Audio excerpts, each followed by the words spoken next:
Here we start the next chapter, beginnings, cities and states. Indian history में एक बहुत ही turning point आया जहां पर पहले सिटीज का डिक्लाइन हुआ, यानी जो शहरी व्यवस्था थी वो खत्म हुई और बाद में फिर नए शहर का उदय हुआ, यानी न्यू स्टेट का राइज हुआ। हिस्टोरियन इस प्रोसेस को दो मेन फेज में डिवाइड करते हैं। फर्स्ट अर्बनाइजेशन का डिक्लाइन, यानी हड़प्पन सिविलाइजेशन का डिक्लाइन। हड़प्पन सिविलाइजेशन जो एक शहरी व्यवस्था थी, इसलिए उसको हम फर्स्ट अर्बनाइजेशन सिविलाइजेशन कहते हैं। दूसरा जो है सेकंड अर्बनाइजेशन का बिगनिंग्स, यानी जब दोबारा शहरों का विकास हुआ तो उसे कहते हैं सेकंड अर्बनाइजेशन। ये ट्रांजिशन दिखाता है कि कैसे इंडिया एक डेवलप अर्बन सिस्टम से रूरल फेज में गया और फिर दोबारा से सिटी डेवलप हुई। हड़प्पन सिविलाइजेशन का डिक्लाइन यानी फर्स्ट अर्बनाइजेशन का डिक्लाइन कैसे हुआ, कब हुआ? ये decline early second millennium BC में स्टार्ट हुआ था, यानी 2000 बीसी के कुछ सेंचुरी के बाद। हड़प्पन सिविलाइजेशन की इंपॉर्टेंस क्या थी, क्यों जरूरी थी, इंडियन हिस्ट्री में इसका क्या महत्व है? इंडस वैली सिविलाइजेशन, जिसे हम हड़प्पन या सिंधु सरस्वती सिविलाइजेशन भी बोलते हैं, इसे फर्स्ट अर्बनाइजेशन कहा जाता है क्योंकि इसमें वेल प्लान, अच्छी तरीके से प्लान की गई सिटीज जो थी वो बसाई गई थी, अच्छे शहर थे और इंफ्रास्ट्रक्चर, वहां की बिल्डिंग्स वगैरह और वहां के रोड वगैरह वो बहुत ज्यादा स्ट्रॉन्ग, वेल डेवलप्ड थे। Organised social and economic life, social और इकोनॉमिक लाइफ थी लोगों की, वो बहुत अच्छी थी। अब ये जो सिटीज थे ये खंडर कैसे हो गए? जब ये सिविलाइजेशन डिक्लाइन हुई तो हड़प्पा और मोहनजोदाड़ो जैसे शहर कंप्लीटली अबेंडन हो गए, खंडर हो गए। कुछ जगह लोग रह रहे थे लेकिन उनका लाइफस्टाइल चेंज हो गया। रूरल लाइफ की तरफ धीरे धीरे शिफ्ट होने लगी। जो शहरी व्यवस्था थी वो समाप्त हो रही थी और रूरल लाइफ बढ़ रही थी। लोग धीरे धीरे अर्बन लाइफ छोड़कर विलेज या रूरल लाइफ में शिफ्ट हो गए थे। ये चेंज एकदम से नहीं हुआ बल्कि धीरे धीरे हुआ था। अर्बन फीचर्स का जो डिसअपियरेंस हुआ, कैसे गायब हुआ, उसमें क्या क्या चीज जो थी वो डिसअपियर हुई। जैसे इंफ्रास्ट्रक्चर का लॉस हुआ, जो चीजें सिटीज को एडवांस बनाती थी वो खत्म हो गई।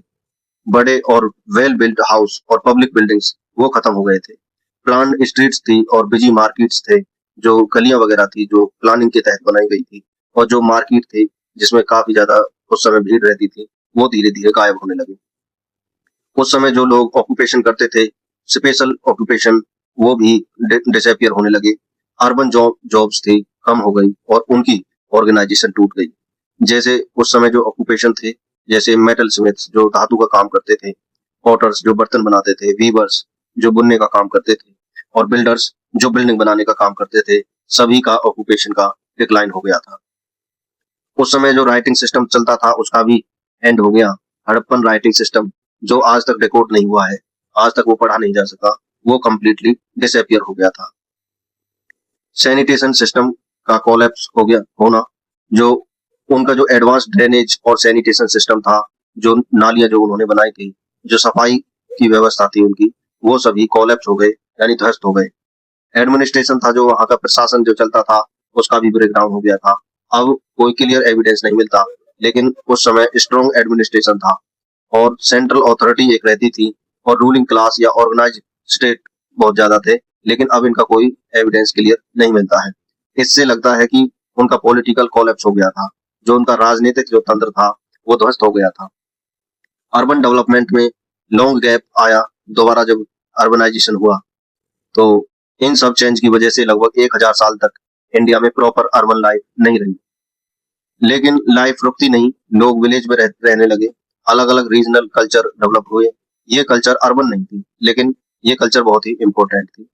सेकंड अर्बनाइजेशन की शुरुआत हुई फर्स्ट मिलेनियम बीसी, यानी 1000 साल पहले में एक नया अर्बन फेज स्टार्ट हुआ।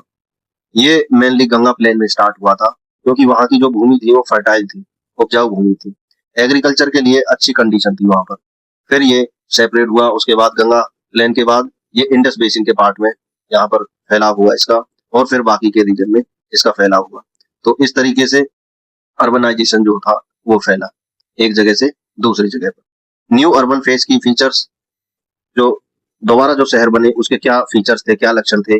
लंबे गैप के बाद शहर फिर से डेवलप होने लगे, ट्रेड बढ़ गया और जिससे रीजन एक दूसरे से कनेक्ट हो गए, और इकोनॉमी जो आर्थिक कंडीशन थी वो स्ट्रॉन्ग होती चली गई। जो सोसाइटी थी वो और ज्यादा ऑर्गेनाइज हो गई और वो कॉम्प्लेक्स होती चली गई। ये सारे जो जानकारी कहाँ से मिलते हैं, उनके क्या सोर्स हैं, तो इनमें एक सोर्स आता है आर्कियोलॉजिकल एविडेंस। खुदाई से क्या क्या चीज मिलती है, जो एक्सकेवेशन हुआ उन शहरों का, तो वहां पे क्या क्या मिला। सिटीज और टाउन्स के रिमेन्स जो अवशेष थे वो मिले। टूल्स और पोर्ट्री जो औजार थे या बर्तन थे, उनसे काफी जानकारियां मिली।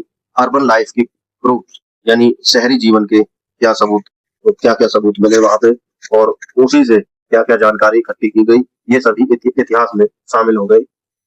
कुछ सोर्स थे लिटरेरी सोर्स, एंशियंट टेक्स्ट जैसे वैदिक टेक्स्ट और बुद्धिस्ट टेक्स्ट यानी जैन टेक्स्ट।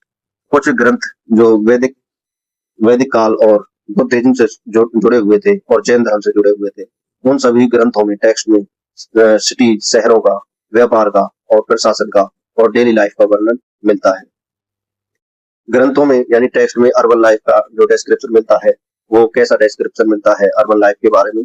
एंशियंट राइटिंग में मेंशन था इंपॉर्टेंट सिटीज और मार्केट्स, मार्केट के बारे में, शहरों के बारे में वर्णन है। रोड्स और ट्रेड रूट्स के बारे में वर्णन है और लोगों के लाइफस्टाइल के बारे में भी वर्णन मिलता है। ये दिखाता है कि ये पीरियड एक इकोनॉमिक ग्रोथ का पीरियड था, पॉलिटिकल ऑर्गेनाइजेशन का पीरियड था और कल्चरल डेवलपमेंट, सांस्कृतिक विकास का भी यह एक पीरियड था। मीनिंग ऑफ सेकेंड अर्बनाइजेशन, इसे सेकेंड अर्बनाइजेशन इसलिए कहा जाता है क्योंकि ये एक लॉन्ग गैप के बाद सिटी लाइफ का दोबारा राइज होता है, दोबारा से शहरों का उदय होता है। ये प्रोसेस आज तक कंटिन्यू हो रहा है और मॉडर्न अर्बन सिस्टम का पार्ट बन चुका है। ये पैसेज बताता है कि इंडिया पहले एक एडवांस अर्बन सिविलाइजेशन, जिसे हड़प्पन सिविलाइजेशन कहा जाता है, उसके बाद रूरल फेज में गया और फिर फर्स्ट मिलेनियम बीसी में दोबारा से शहरों का विकास हुआ। ये सेकेंड अर्बनाइजेशन फ्यूचर डेवलपमेंट का बेस बन जाता है। यहाँ पर नए नए किंगडम का उदय होता है, राइज होता है, ट्रेड नेटवर्क का एक्सपेंशन होता है, उनका फैलाव होता है, कल्चरल ट्रेडिशन का भी डेवलपमेंट होता है। ये इंडियन सिविलाइजेशन के लॉन्ग टर्म डेवलपमेंट का एक बहुत ही इंपॉर्टेंट स्टेज है। यदि बैकग्राउंड की बात करें, reorganisation after Harappan period, Harappan period के बाद रीऑर्गेनाइजेशन कैसे हुआ। सेकेंड मिलेनियम बीसी के एंड तक नॉर्थ इंडिया में रीजनल कल्चर दोबारा से ऑर्गेनाइज होने लगा। लोग छोटे छोटे ग्रुप, जिनको हम क्लैन बोलते हैं, उस ग्रुप में रहने लगे। अलग अलग क्लैन के कस्टम्स, लैंग्वेज और ट्रेडिशंस, परंपराएं सिमिलर होते थे।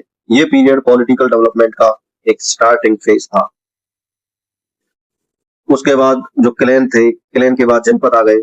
जनपद एक संस्कृत शब्द से मिलकर बनता है, जहां लोगों ने अपने पैर जमा दिए, यानी जहां लोग परमानेंटली सेटल हो गए, उस जगह को जनपद कहा जाने लगा। जनपद बने कैसे कि जो क्लैन थे या ग्रुप थे, वो एक स्पेसिफिक टेरिटरी में सेटल हो गए। धीरे धीरे ये टेरिटरी ऑर्गेनाइज हो गई और ऑर्गेनाइज होकर के ये जनपद में बदल चुकी है। वहां का यदि पॉलिटिकल सिस्टम की बात करें, जनपद का एक रूलर होता था, एक राजा होता था। राजा अपने एरिया को कंट्रोल करता था और लोगों की सुरक्षा और एडमिनिस्ट्रेशन का ध्यान भी राजा ही रखता था। अब जनपद की ग्रोथ कैसे हुई, टाइम के साथ साथ व्यापार बढ़ गया। अलग अलग जनपद के बीच में व्यापार होने लगा और कनेक्शन जो थे, उनके बीच में संबंध थे, वो स्ट्रॉन्ग होने लगे। ट्रेड रूट डेवलप हुए, जिससे इकोनॉमिक एक्टिविटी पे फर्क पड़ा और इकोनॉमिक एक्टिविटी बढ़ती चली गई। इस ग्रोथ ने जनपद को एक पावरफुल क्षेत्र बना दिया और जनपद धीरे धीरे बहुत ही पावरफुल हो गए। जनपद जब पावरफुल हो गए तो वो बन जाते हैं महाजनपद। महाजनपद में महा का मतलब होता है बड़ा, इसलिए महाजनपद का मतलब हुआ बड़ा और पावरफुल जनपद। 8वीं और 7वीं सेंचुरी बीसी तक जनपद आपस में मर्ज हो गए, यानी जो जनपद थे वो आपस में मिलते चले गए और वो बड़े स्टेट बन गए। अब उन बड़े स्टेट को महाजनपद कहा जाने लगा। उस समय जो महाजनपद थे, उनकी संख्या 16 थी। प्राचीन ग्रंथों में, एंशियंट टेक्स्ट में अलग अलग लिस्ट मिलती है, लेकिन कॉमनली 16 महाजनपद, 16 महाजनपद का जिक्र होता है। ये रीजन काफी वाइड एरिया में फैले हुए थे। यदि नॉर्थ वेस्ट की बात करें, उत्तर और पश्चिम दिशा की बात करें, तो एक गंधार था और ईस्ट में अंग था, और सेंट्रल इंडिया में अस्मक, जो गोदावरी रिवर के पास था। ये मुख्य महाजनपद उस समय जो शक्तिशाली थे। कुछ छोटे जनपद भी इंडिपेंडेंट उस समय रह रहे थे। गंगा प्लान में ही कंसंट्रेशन बढ़ गई थी लोगों की। ऐसा क्यों हुआ था? ज्यादातर महाजनपद गंगा प्लेन में ही मिले। इसके मेन कुछ रीजन थे, जैसे यहाँ की फर्टाइल भूमि, यहाँ की जो फर्टाइल भूमि थी वो एग्रीकल्चर के लिए एक परफेक्ट कंडीशन रखती थी, इसलिए यहाँ पे फसल ज्यादा होती थी और लोग यहाँ पर रहना पसंद करते थे, इसलिए महाजनपद भी यहीं पर डेवलप हुए। दूसरा था आयरन ओर की अवेलेबिलिटी। लोगों को उस समय टूल्स और वेपन्स की जरूरत पड़ती थी और ये टूल्स और वेपन्स आयरन के लिए आयरन से बनते थे और इस क्षेत्र में आयरन काफी ज्यादा मात्रा में था, इसलिए भी ये भी एक कारण था कि यहाँ महाजनपद बहुत ज्यादा विकसित हुए।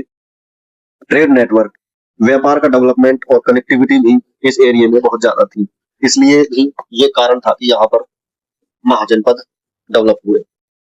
इम्पोर्टेंट और पावरफुल महाजनपद कौन कौन से थे उस समय लगभग 16 महाजनपद मिलते हैं, उनका वर्णन मिलता है, लेकिन उनमें से कुछ स्टेट ऐसे थे जो बहुत ज्यादा पावरफुल थे, जिनमें एक था मगध, एक था उसमें कौशल और एक था वत्स और एक था अवंती। इनकी राजधानी की बात करें तो मगध की राजधानी राजगृह थी, जिसे हम बाद में पाटलिपुत्र हो गई और जिसे आज हम पटना कहते हैं। कौशल की राजधानी श्रावस्ती थी, जिसे अयोध्या भी कहते हैं, और वत्स की राजधानी कौशाम्बी थी और अवंती की राजधानी उज्जैन थी।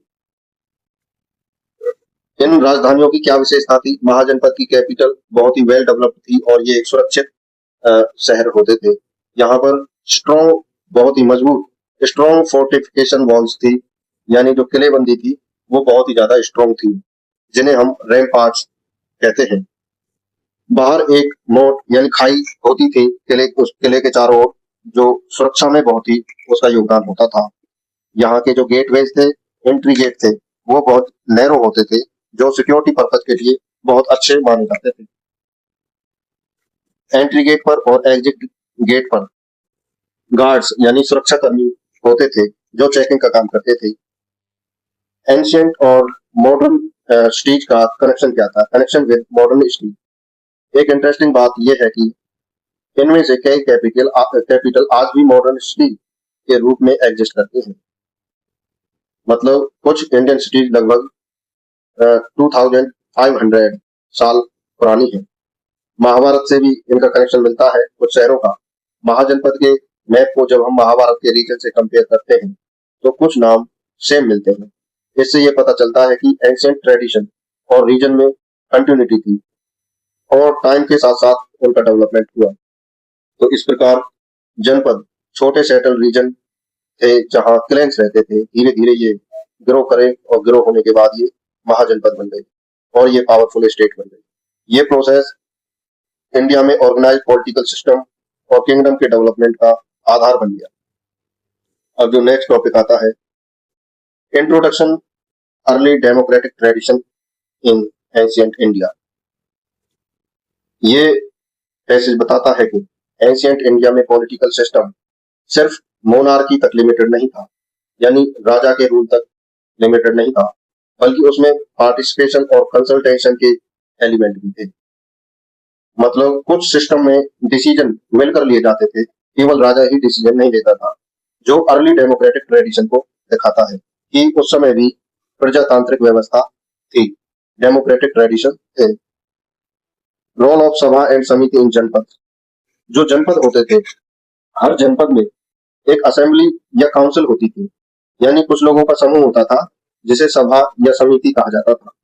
ये टर्म वेदों से लिए गए हैं, जो इंडिया के सबसे पुराने ग्रंथ हैं। इनका यूज इंपॉर्टेंट डिस्कशन के लिए होता था। Composition of assemblies. जो असेंबली थी जनपद में, उनमें क्या क्या थे, उनमें कौन कौन रहते थे। इन असेंबली के मेंबर्स अक्सर क्लैन के एल्डर्स यानी बुजुर्ग लोग होते थे। ये बहुत ही अनुभवी एक्सपीरियंस लोग होते थे, इसलिए डिसीजन मेकिंग में इंपॉर्टेंट रोल प्ले करते थे। फंक्शन ऑफ सभा और समिति। जो जनपद में सभा और समिति थी, कम्युनिटी के इंपॉर्टेंट मैटर यहाँ पर डिस्कस किए जाते थे। राजा को एडवाइस देने का काम भी ये सभा और समिति करती थी और डिसीजन मेकिंग में पार्टिसिपेट भी ये सभा और समिति करती थी। लिमिटेशन ऑन पावर ऑफ राजा यानी किंग। राजा की जो पावर्स थी उन पर भी कंट्रोल रखते थे। राजा को इंडिपेंडेंटली या आर्बिट्रेरीली रूल करने की परमिशन नहीं थी। वो राजा अपनी मनमानी नहीं चला सकता था। एक अच्छा रूलर किसे माना जाता था? जो सभा और समिति से एडवाइस थे। मिनिस्टर्स और एडमिनिस्ट्रेटर्स, जो राजा के आसपास जो लोग थे, मंत्री, मिनिस्टर्स जिनको कहते हैं, और प्रशासनिक जो आदमी थे, एडमिनिस्ट्रेटर उनसे जो कंसल्ट करे उसको अच्छा रूलर माना जाता था। कुछ टेक्स्ट ये भी सजेस्ट करते हैं, कुछ ग्रंथ ये भी सजेस्ट करते हैं कि अगर रूलर यानी शासक इनकम्पिटेंट हो, अयोग्य हो, तो उसे असेंबली हटा भी सकती थी। लेकिन ये हर जगह फिक्स रूल नहीं था, क्योंकि इस पीरियड का एविडेंस बहुत ही कम है। इन चीजों के सबूत बहुत कम है। Political system of Mahajanapada. Mahajanapada के जो पॉलिटिकल सिस्टम था वो उसके बारे में यहाँ पे पढ़ते हैं। एक्सपेंशन ऑफ जनपद प्रिंसिपल्स, यानी जनपद का जो है डेवलपमेंट। महाजनपद जनपद का ही एक डेवलप फॉर्म था।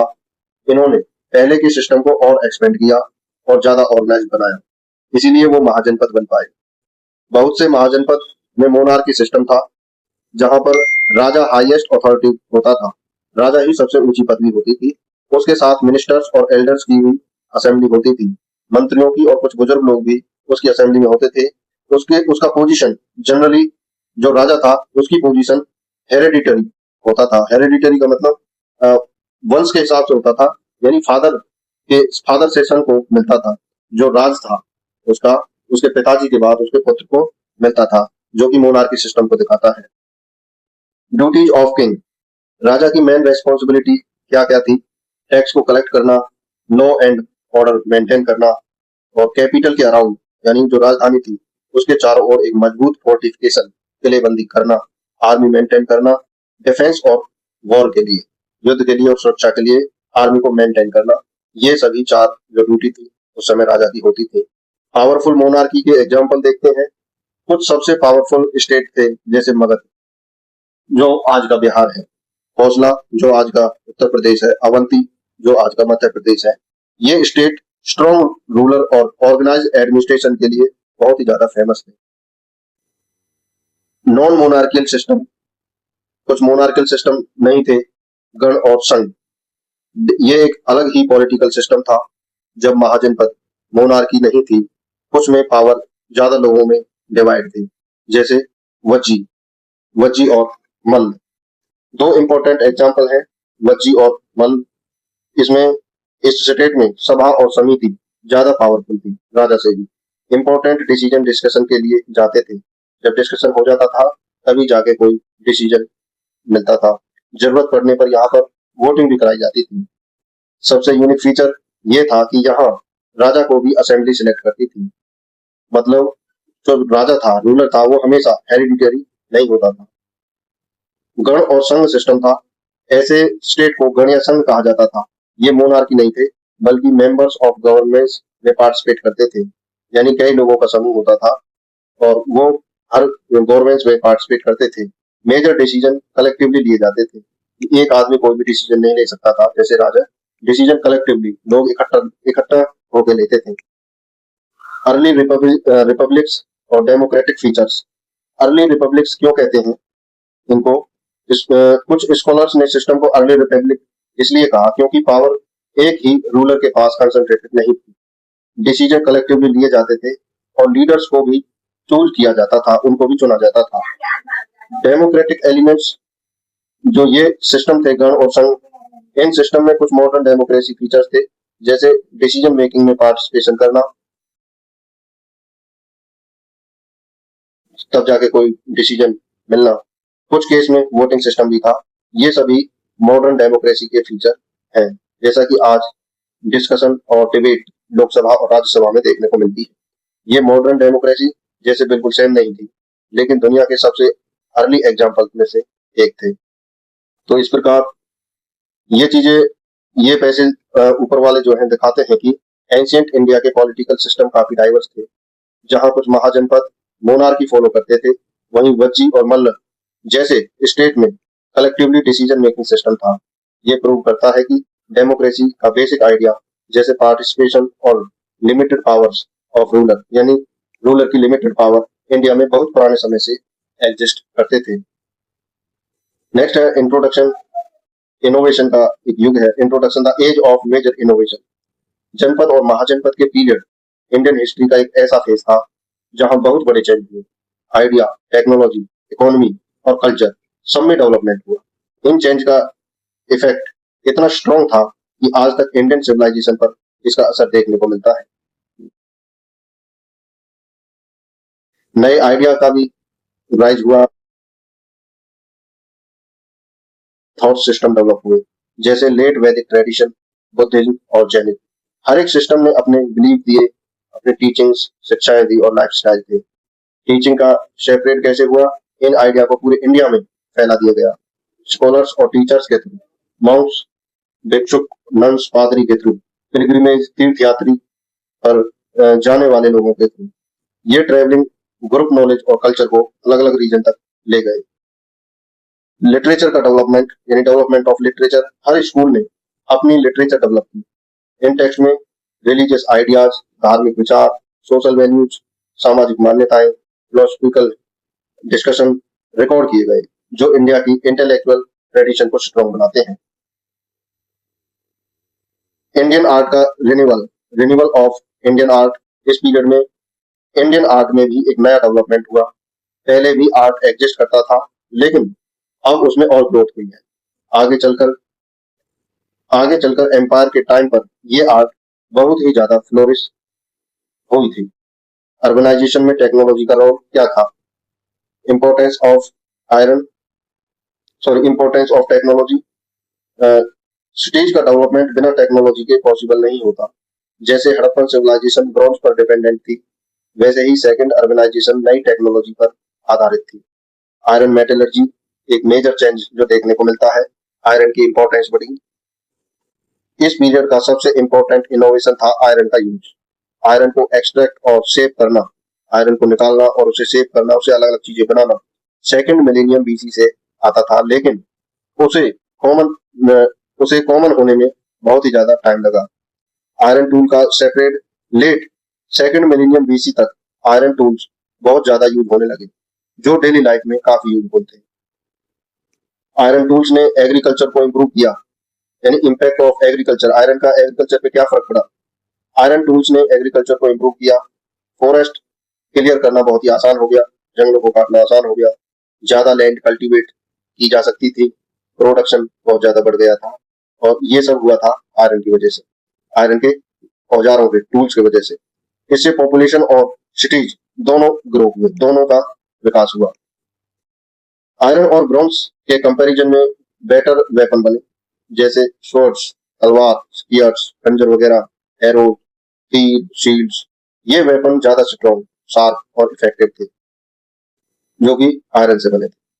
वॉरफेयर एंड पॉलिटिकल चेंज, कुछ एविडेंस मिलता है कि महाजनपद के बीच में वॉर्स होते थे, लेकिन उनकी फ्रीक्वेंसी और इंटेंसिटी का एग्जैक्ट पता नहीं है, इसके ज्यादा एविडेंस नहीं है। एलियंस और एक्सपेंशन, सिर्फ युद्ध ही नहीं होते थे, बल्कि एलायंस भी बनते थे कुछ, उनके बीच में, महाजनपद के बीच में संधि भी होती थी, और इन सब के कारण टेरिटरी यानी उनकी जो बाउंड्री थी महाजनपद की वो बढ़ गई, बड़े किंगडम बन गए, और अर्ली एम्पायर्स का उदय हुआ। ये चेंज पॉलिटिकल सिस्टम को सेव करते हैं। फिर उसके बाद सिक्के भी आए, इंट्रोडक्शन ऑफ कॉइन्स की जरूरत कैसे पड़ती थी? जैसे जैसे ट्रेड बढ़ा, एक्सचेंज के लिए एक प्रॉपर सिस्टम की जरूरत थी, इसलिए कॉइन्स आ गए। सबसे पहले इंडियन कॉइन सिल्वर के बनते थे। सिल्वर सॉफ्ट मेटल होता था, इसलिए उस पे सिंबल्स पंच करना बहुत आसान होता था। इन्हें पंच मार्क कॉइन कहा जाता था। बाद में कॉइन्स और मेटल से भी बनने लगे, जैसे कॉपर से, गोल्ड और दूसरे मेटल से। ये इकोनॉमी का एक डेवलपमेंट को शो करता है। कॉइन्स का अलग अलग यूज, जैसे हर महाजनपद अपने कॉइन्स इशू करता था, जो उसे एरिया में यूज होते थे। कॉइन्स सिर्फ एक रीजन तक ही लिमिटेड नहीं थे, नेबरिंग रीजन्स के बीच में भी एक्सचेंज होते थे। दूसरे पार्ट में वर्ल्ड के दूसरे पार्ट में के साथ ट्रेड में भी वो यूज होते थे। ये ट्रेड नेटवर्क के एक्सपेंशन को दिखाता है। इस प्रकार ट्रेड नेटवर्क बहुत ज्यादा एक्सपेंशन हुआ। जनपद और महाजनपद का पीरियड इनोवेशन का युग माना जाता है। नए religion idea, iron technology, art का डेवलपमेंट और कॉइन्स का यूज, इन सब ने सोसाइटी को ट्रांसफॉर्म कर दिया, बदल दिया। इन डेवलपमेंट ने अर्बनाइजेशन को सपोर्ट किया, इकोनॉमी को स्ट्रॉन्ग बना दिया, और किंगडम्स और एम्पायर्स के राइज होने में भी इन्होंने काफी भूमिका निभाई। ये पीरियड इंडियन सिविलाइजेशन के फ्यूचर ग्रोथ के लिए भी स्ट्रॉन्ग फाउंडेशन बन गया। नेक्स्ट है introduction social organisation in complex society. जैसे जैसे ह्यूमन सोसाइटी डेवलप होती है और सिविलाइजेशन ग्रो करती है, वैसे वैसे सोसाइटी ज्यादा कॉम्प्लेक्स हो जाती है। इस कॉम्प्लेक्सिटी को मैनेज करने के लिए सोसाइटी अलग अलग ग्रुप में ऑर्गेनाइज होती है। ये ग्रुप अलग अलग क्राइटेरिया पर आधारित हो सकते हैं, जैसे ऑक्यूपेशन पर, सोशल रोल पर, या स्किल्स और रेस्पॉन्सिबिलिटी पर। एक आइडियल सिचुएशन में ये सब ग्रुप एक दूसरे को सपोर्ट करते हैं और हार्मनी में काम करते हैं, एक दूसरे से मिलकर काम करते हैं। लेकिन रियलिटी में अक्सर ऐसा होता है कि कुछ ग्रुप के पास ज्यादा पावर, धन और प्रभाव था, इन्फ्लुएंस था, जबकि कुछ ग्रुप्स ऐसे थे जो पीछे रह जाते थे। इस तरह असमानता डेवलप हो गई, इनइक्वलिटी डेवलप हो गई, क्योंकि जो छोटे काम थे वो छोटे मान लिए गए, और जो अ, साफ और बड़े काम थे उनको उस समाज में बड़ा मान लिया गया, जिसके कारण इक्वलिटी डेवलप हो गई। अब बात करते हैं इंडियन सोसाइटी के सिस्टम को, टू फोल्ड सिस्टम को। इंडियन एंशियंट इंडिया में सोसाइटी मेनली दो सिस्टम पर ऑर्गेनाइज थी, जिसे टू फोल्ड सिस्टम कहा जाता है। एक था जाति सिस्टम, एक था वर्ण सिस्टम। ये दोनों मिलकर सोसाइटी को स्ट्रक्चर देते हैं। जाति का मतलब है एक ऐसा ग्रुप या कम्युनिटी जिसमें लोग एक स्पेसिफिक ऑक्यूपेशन से जुड़े होते हैं।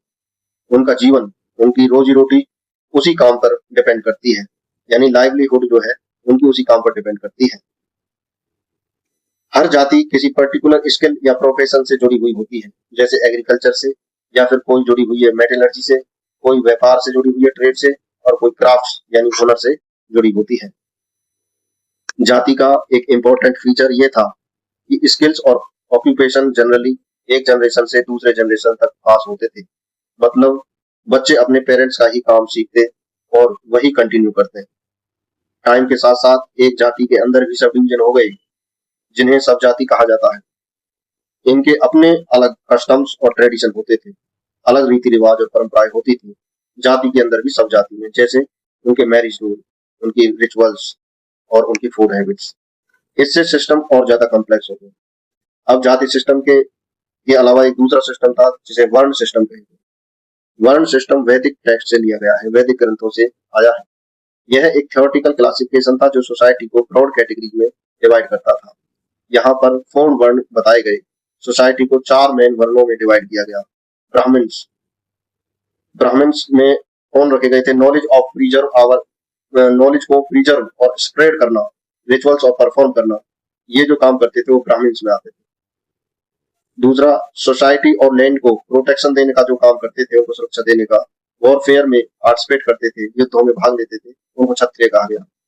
ट्रेड, बिजनेस यानी व्यापार, और एग्रीकल्चर के थ्रू वेल्थ क्रिएट करना, धन कमाना, ये वैश्य में आ गए।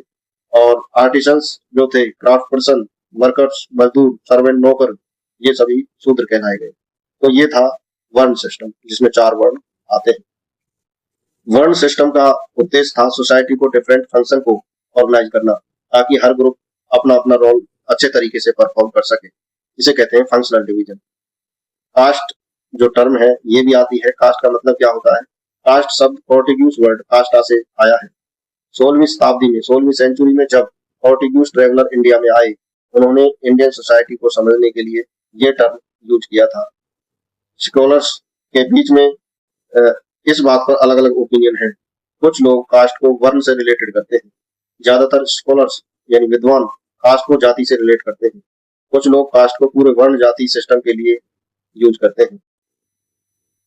Flexibility in early period, historical evidence दिखाता है, यानी जो टेक्स्ट और इंस्क्रिप्शंस हैं उनसे क्या पता चलता है कि अर्ली पीरियड में सिस्टम इतना रिजिड नहीं था।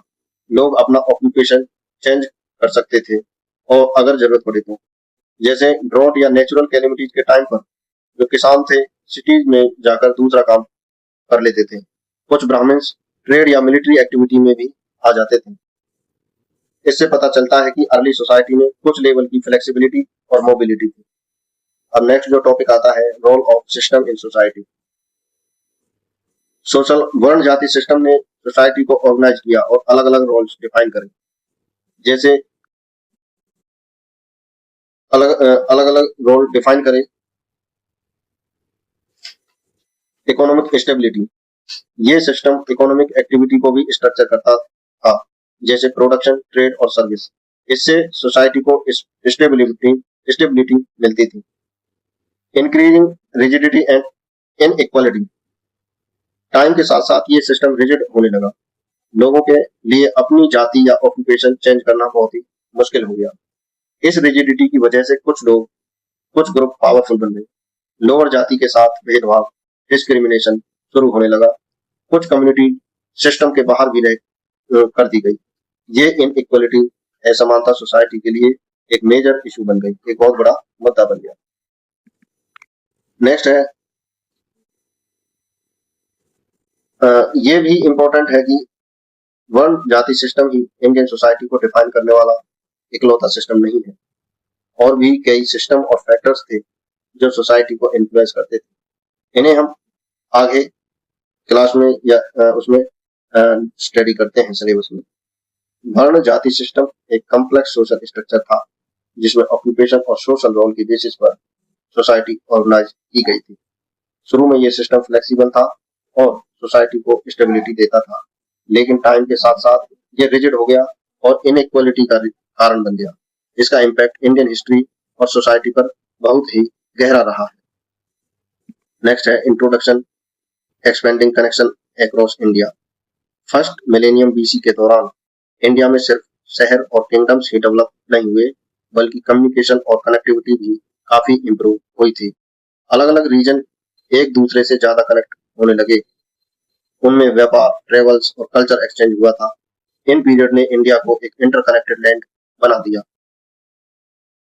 इंपॉर्टेंट ट्रेड्स और रूट्स का डेवलपमेंट हुआ। जैसे जैसे ट्रेड, पिलग्रिमेज यानी तीर्थ यात्री और मिलिट्री एक्टिविटीज बढ़ी, वैसे वैसे प्रॉपर रूट की जरूरत भी बढ़ती चली गई। ये रूट्स किसमें हेल्प करते थे? जो रूट बने ये गुड्स के ट्रांसपोर्ट में, यानी सामान को इधर उधर ले जाने में, लोगों के ट्रेवल में, आइडियाज और कल्चर के सेपरेट में, फैलाव में। इनमें एक जो ट्रेड रूट था उत्तर पथ, ये बहुत इंपॉर्टेंट रूट था। ये नॉर्थ वेस्ट रीजन को गंगा प्लेन से कनेक्ट करता था। आगे चलकर ये ईस्टर्न इंडिया तक जाता था। ट्रेड और कल्चरल एक्सचेंज के लिए ये बहुत ही इंपॉर्टेंट रूट था। उत्तर पथ के अलावा एक दक्षिण पथ था, ये दूसरा रूट था। ये कौशाम्बी प्रयागराज के पास से स्टार्ट होता था, विंध्याचल हिल्स को क्रॉस करता हुआ साउथ इंडिया तक जाता था। ये दोनों रूट्स लेटर पीरियड में एम्पायर के डेवलपमेंट में भी इंपॉर्टेंट रोल प्ले करते थे। मेन रूट के अलावा छोटी छोटी लेटरल रोड्स भी डेवलप हुई, जिन्हें हम लेटरल रोड्स कहते हैं, जो डिफरेंट रीजन को कनेक्ट करते थे। ये रोड इंटीरियर रीजन को कनेक्ट करते थे, अलग अलग एरिया के बीच में ये लिंक बनाने का काम करती थी। पोर्ट से कनेक्शन, ये रोड्स स्पेशली इंपॉर्टेंट थे क्योंकि ये इनलैंड एरिया को वेस्टर्न कोस्ट और ईस्टर्न कोस्ट यानी पश्चिमी घाट और पूर्वी घाट पर जो पोर्ट थे उनसे कनेक्ट करने का काम करते थे। ये पोर्ट मेजर ट्रेड सेंटर बन गए थे। ईस्टर्न इंडिया में सिटीज, शहरों का ग्रोथ, जो इंपॉर्टेंट सिटीज यानी शहर जो एमर्ज हुए, ईस्टर्न रीजन में कई इंपॉर्टेंट शहर डेवलप हुए। एक था शिशुपालगढ़, आज का शिशुपालगढ़, जो भुवनेश्वर के पास है। शिशुपालगढ़ की क्या फीचर्स थे? कलिंग रीजन की यह एक राजधानी थी और यह शहर स्क्वायर शेप में प्लान थी, स्क्वायर शेप में इसको बसाया गया था और इसके चारों ओर स्ट्रॉन्ग फोर्टिफिकेशन किलेबंदी की गई थी। वाइड और प्लान स्ट्रीट इसमें शहर में बनाई गई थी, चौड़े और व्यवस्थित तरीके से गलियां इसमें बनाई गई थी। यह दिखाता है कि उस टाइम अर्बन प्लानिंग काफी एडवांस थी। सदर्न इंडिया में यदि डेवलपमेंट्स की बात करें तो उसमें भी कुछ शहरों का विकास हुआ। साउथ इंडिया में शहर लगभग 400 बीसीई के आसपास डेवलप होने लगे, लेकिन रिसेंट एक्सकेवेशन यानी खुदाई के हिसाब से कमर्शियल एक्टिविटी और पहले से हो सकती है। मेजर किंगडम्स का भी उदय हुआ। इस टाइम 3 इंपॉर्टेंट किंगडम्स उभर कर आए, चोल, चेर और पांड्याज। ये साउथ इंडिया के हिस्ट्री में बहुत ही इंपॉर्टेंट रोल रखते हैं। तमिल लिटरेचर का भी एविडेंस यहाँ पर मिलता है। एंशिएंट तमिल लिटरेचर में भी इन किंगडम्स और उनके रूलर्स के बारे में वर्णन मिलता है। ये हमें उनके पॉलिटिकल और कल्चरल राइट के बारे में बताते हैं। कौन? जो तमिल लिटरेचर। सदर्न रीजन का ट्रेड और रिसोर्स की यदि बात करें तो यहाँ पर कुछ natural resource, south India natural resource थे, रिसोर्स से बहुत ही रिच था। यहाँ पर प्रेशियस कीमती सेमी प्रीशियस स्टोन्स पाए जाते थे। गोल्ड और मसाले यहाँ पर काफी मात्रा में पाए जाते थे। यदि ट्रेड नेटवर्क की बात करें, यहाँ के इन रिसोर्स की वजह से स्ट्रॉन्ग ट्रेड डेवलप हुआ इंडिया के अंदर भी और ओवरसीज समुद्र के पार वाले जो रीजन थे उनमें भी। इससे बहुत ज्यादा इकोनॉमिक ग्रोथ देखने को मिली। इंडिया इंटरकनेक्टेड हो गया, एक कनेक्टेड सब कॉन्टिनेंट बन गया। लगभग 300 और 200 बीसी तक ऑलमोस्ट पूरा इंडियन सब कॉन्टिनेंट यहाँ तक कि नॉर्थ ईस्ट एक दूसरे से कनेक्ट हो गए। गुड्स और कल्चर का मूवमेंट हुआ। जो सामान था एक रीजन से दूसरे रीजन में ले जाते थे। कल्चर आइडियाज जो थे वो स्प्रेड यानी फैले होते थे। कनेक्शन इंडिया के बाहर तक एक्सटेंड हो गए, जैसे सेंट्रल एशिया और साउथ एशिया तक।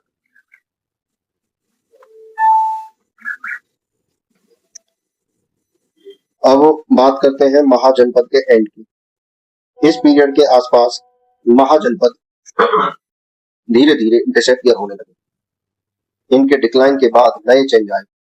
बड़े किंगडम्स का राइज शुरू हो गया, बड़े बड़े किंगडम बनने लगे, एम्पायर बनने लगे। ये चेंज इंडिया के फ्यूचर को शेप देते हैं। तो यहाँ पे हम क्या कंक्लूजन निकालते हैं? फर्स्ट मिलेनियम बीसी इंडिया के लिए एक्सपेंशन और कनेक्शन का टाइम था। उत्तर पथ और दक्षिण पथ जैसे रूट्स, स्टेज का ग्रोथ, सदर्न किंगडम का राइज और ट्रेड नेटवर्क का इंडिया ने ट्रेड नेटवर्क में इंडिया को एक डायनामिक और इंटरकनेक्टेड रीजन बना दिया था। साथ ही महाजनपद के एंड ने नए पॉलिटिकल सिस्टम और एम्पायर के लिए एक रास्ता तैयार कर दिया था। इस प्रकार यहाँ पर आपका जो चैप्टर है वो फिनिश होता है।